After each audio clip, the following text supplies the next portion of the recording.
Ever since I was a kid, I loved reading books.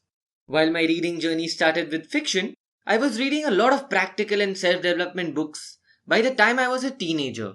But there was one thing which always bothered me.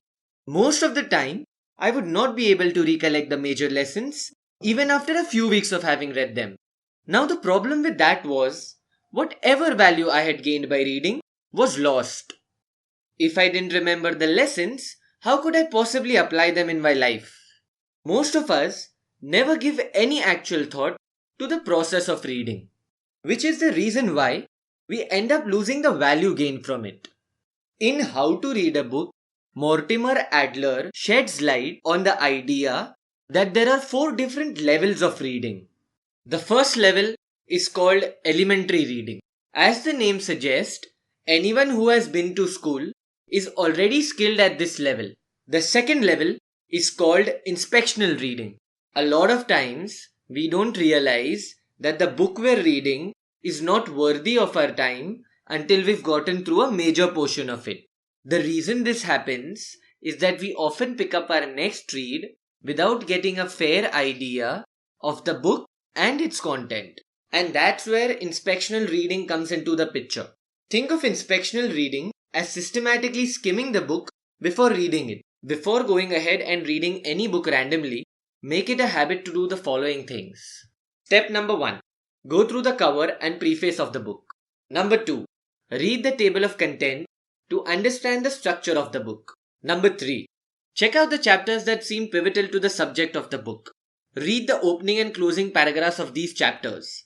They often contain a summary of the major ideas proposed in the book. Last but not the least, read the epilogue of the book. Doing these activities before reading any book helps you decide whether it deserves more of your time and attention. One of the things I personally like to do before reading any book is to read a summary of it. Not only does it give me a condensed idea, but it also helps me judge the book on different parameters like, is the idea that the author is trying to convey unknown to me? Do I really need to know this right now? Or is there something that needs more urgent addressal? For example, let's say I stumble upon this great book on the theory of evolution, but I am at a point of my life where I know I desperately need to improve my habits. So what I can do is, I can put the evolution book on my reading list and read a book on improving my habits first. The third level of reading is called analytical reading. At this level, you do a thorough reading of the book. Identify the core ideas, assertions and arguments that constitute the author's message. Mark the passages that stand out so that you can revisit them for reinforcement. When reading any book analytically, make it your goal to develop a second best understanding of the book. The only person to have a better understanding than you should be the author. A great test of knowing whether you've really understood the book or not is doing this simple two-step exercise. First, try to describe what the book is about in one simple sentence. Second, list down the major ideas of the book and outline them as a whole. Anyone who cannot do these two things but claims to have understood the book is lying. Once you're done reading the book, don't just put it away. Question the author. Do you think what has been said by the author is true?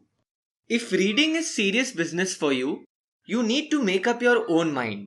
Knowing the author's mind is not enough. The last thing you need to do before moving on is ask yourself, do you need to seek further enlightenment on the subject of the book? If the answer is yes, read more books and blogs on it. Which brings us to the next level of reading, synoptical reading.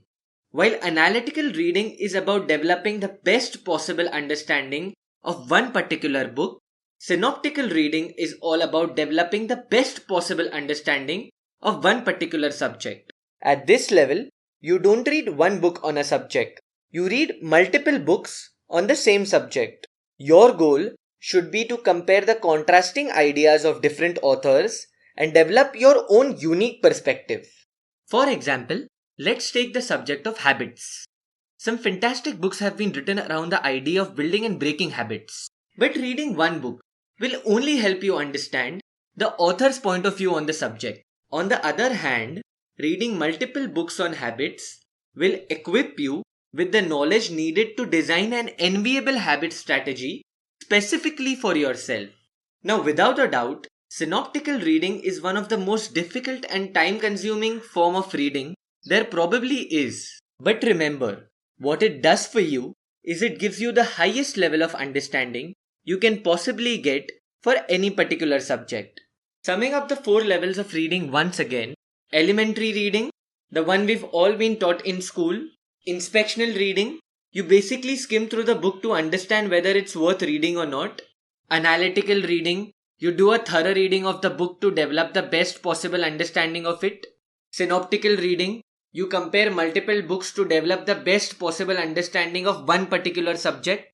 So now that we've seen the 4 different levels of reading Mortimer Adler talks about in How to Read a Book, let's have a look at what more can you gain from actually reading the book yourself. While this book summary aims at dissecting the rules of reading practical books, the book contains specific advice on reading literature, history, philosophy, and social science. It also shows how to read books that are above your level and gives you a recommendation list of 150 great books.